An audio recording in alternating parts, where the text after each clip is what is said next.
Hey, what's up guys? My name is Azoh, and today we're going to take a look at a comment made by the Rioter who nerfed Zed for Season 7. And I was originally just going to talk about the last segment of this comment, but I realized that it easily sounds like I'm being very critical.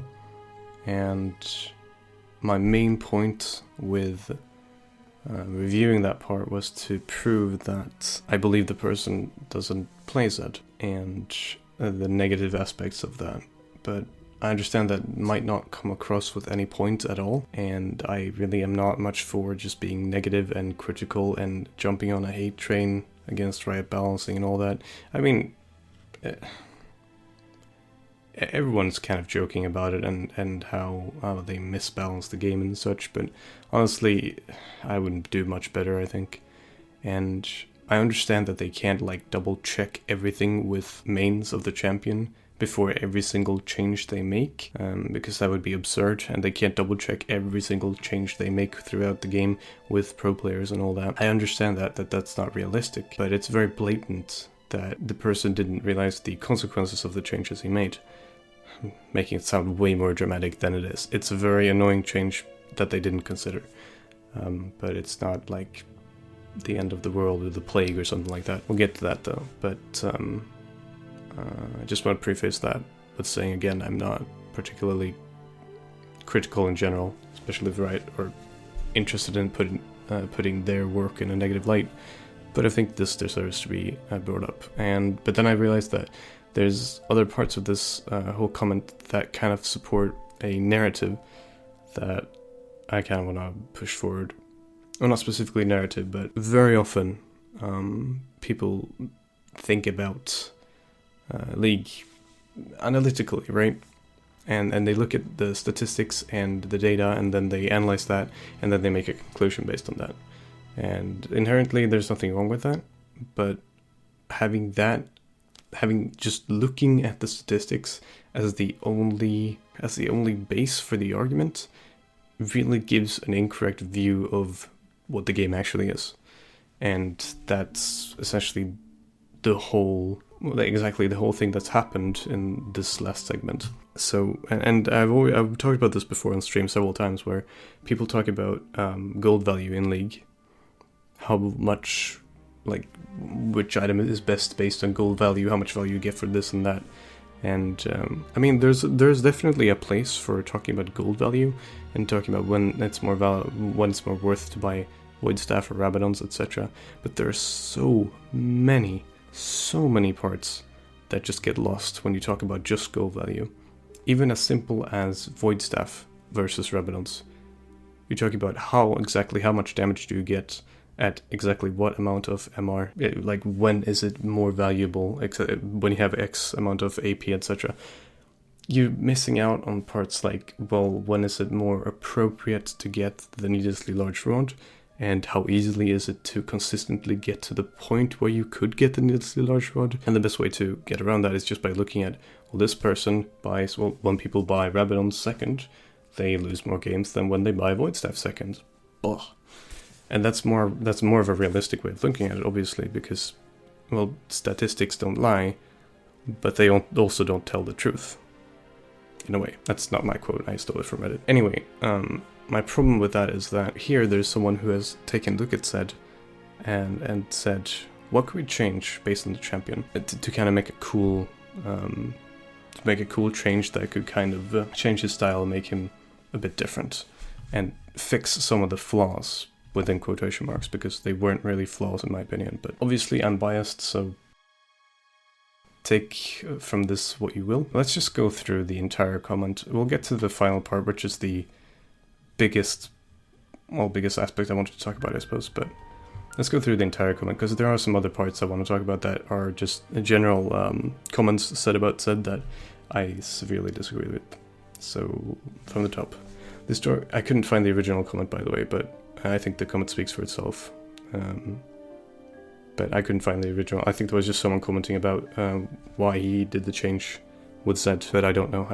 It was deleted. The historic balance problem with Zed is that when he is around 50% win ratio for Nora play, he becomes the only viable assassin at higher skill floors of play. This occurs because Zed is a generalist who can find a way to excel in almost any situation an assassin is expected to handle, while also bringing a consistent laning phase, etc. It's hard to say, because I suppose most of what I'm saying is anecdotal. So I guess I want to preface that before I say anything. But even looking at statistics, I find it very hard to believe that you could draw the conclusion that Zed can excel in any situation. I doubt that's a look at statistics or gameplay or stats or anything like that. There has to be some kind of conclusion one makes based on the champion's kit and the game we have right now. But he really doesn't excel in every situation. I know they say almost any situation an assassin expected to handle, because he has clear flaws and weaknesses that other assassins do better. Ever since he was created, essentially, he was the slowest assassin in bursting, which I have no problem with. And the fact of the matter is that Zed has the hardest time dealing with the support being next to the AD carry. If there's a Janna next to the AD carry, Zed is the one assassin who has the hardest time dealing with that. Specifically because everything he does is so delayed. His engage is delayed, the W you have to wait for it to travel, then jump to it. It's a small delay. You have to ult, which is 0.75 seconds. It's a small delay. You have to wind up your spells, your Q. It's a small delay. The Qs have to travel. It's also a small delay. And then the biggest delay is the death mark itself. The pop is 3 seconds.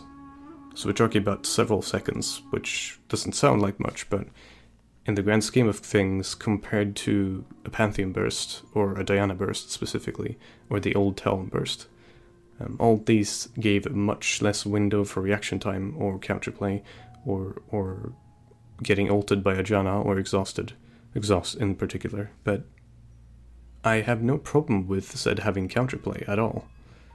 Not to mention, I know everyone likes to bring up his consistent laning phase, and it might just be because I'm very bad at laning, which I am. I still see the flaws in Zed. They're quite clear, to me at least. I suppose it's also because I played so many games with him, but the gap of 22 seconds for his... Because the thing that people keep bringing up is that, well, he has ranged wave clear, he has an escape, he has an engage, he has zoning, he has... he has all of that, right? And my point is that that's the same spell.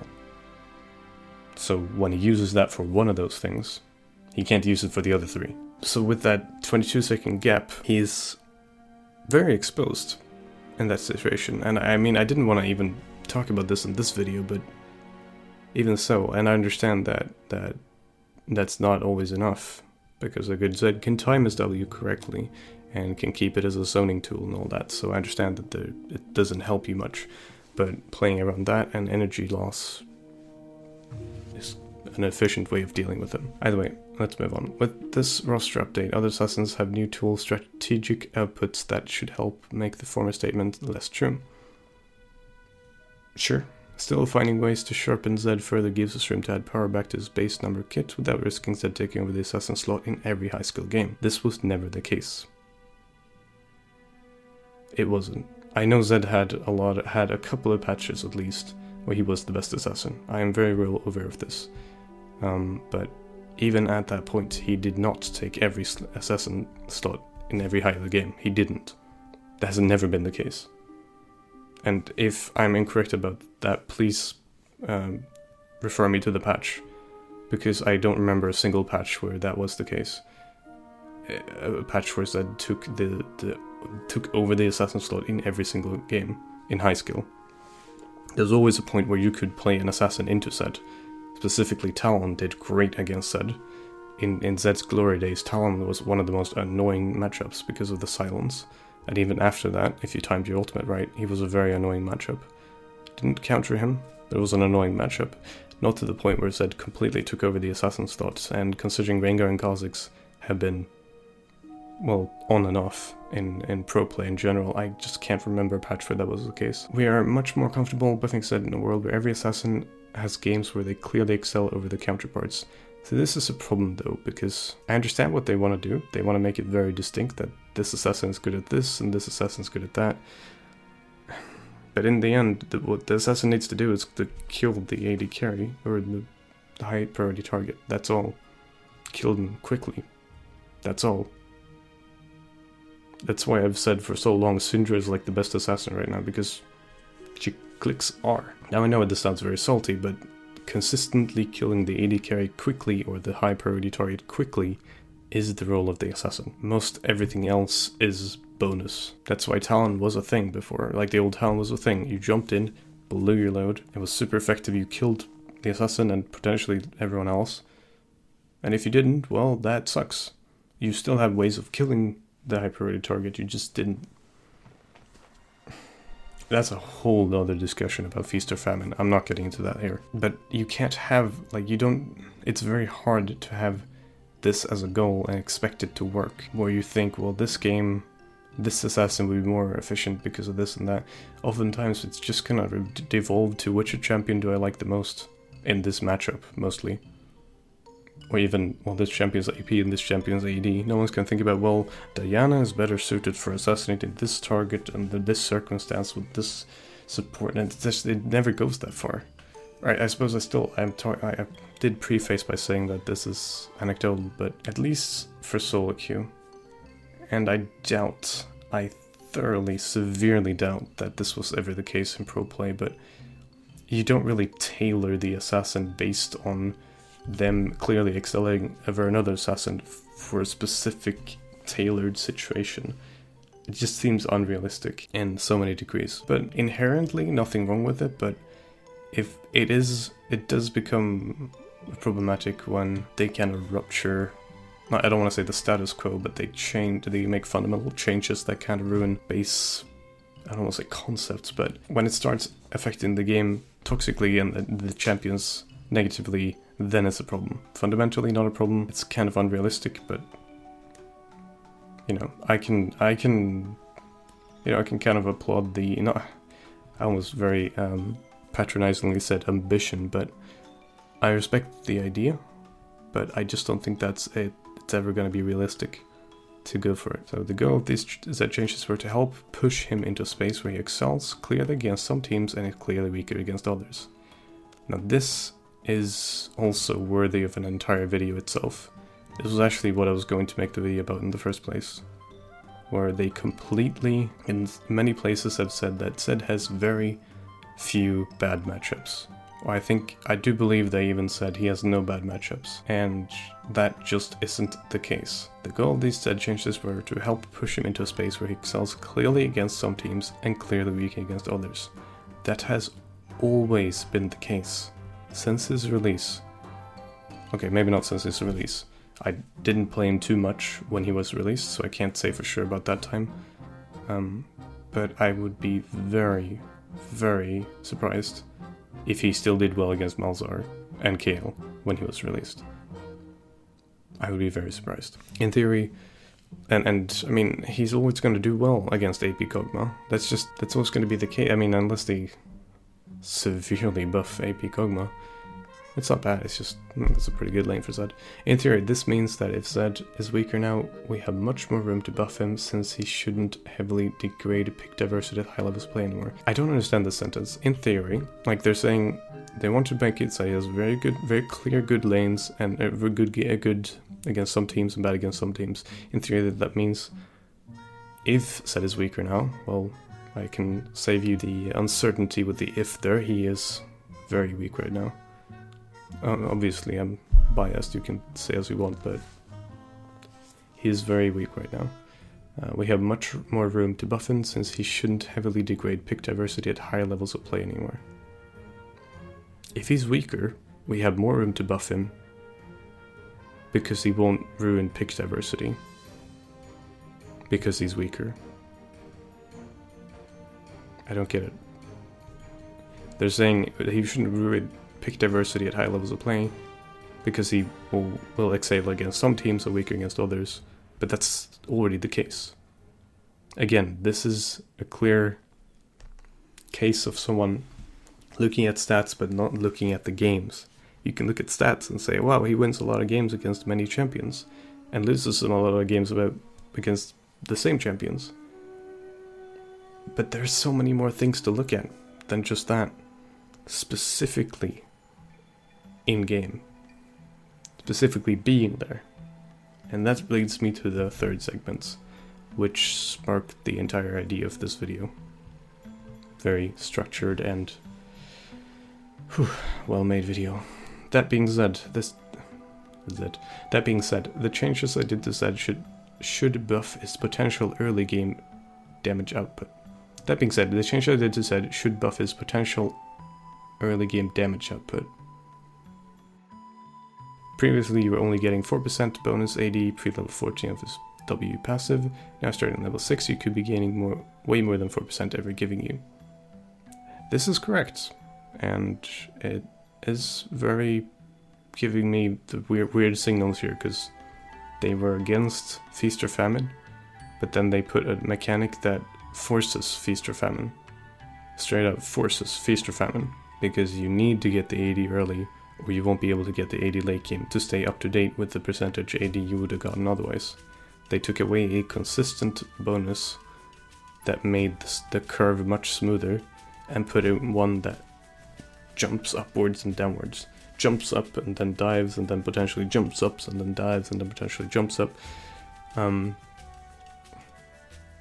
accurate, by the way.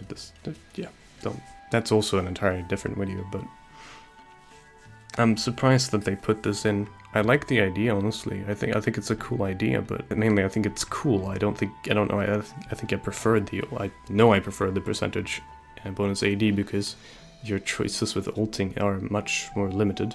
Not only the fact that you have to kill someone with the ultimate, but the fact that you have to limit your ultimate in a way. And if you didn't get kills with your ultimate at the start, well, then you're screwed. Most of the time.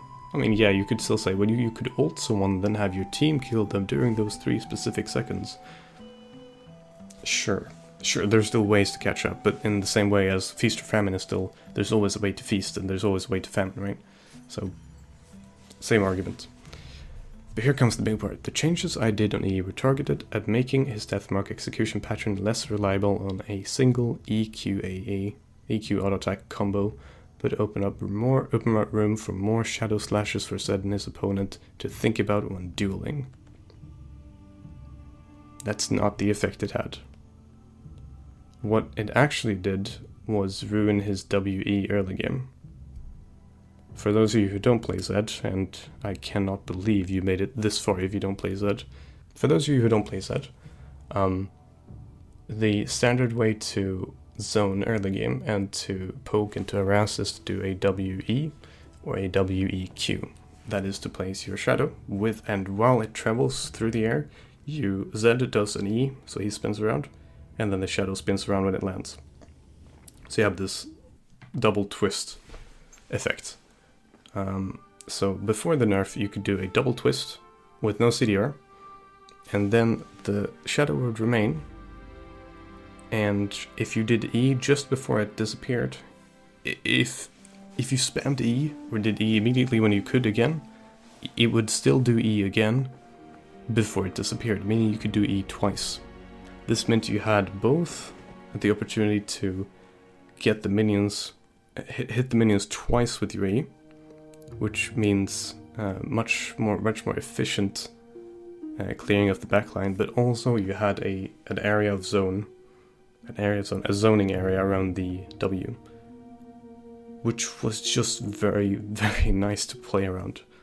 Now you could, and I know people are arguing about him being way too good in lane, and you could argue more about whether or not he's way too consistent, and these changes were good. The fact still remains, the person who did the changes had no idea that they were going to occur.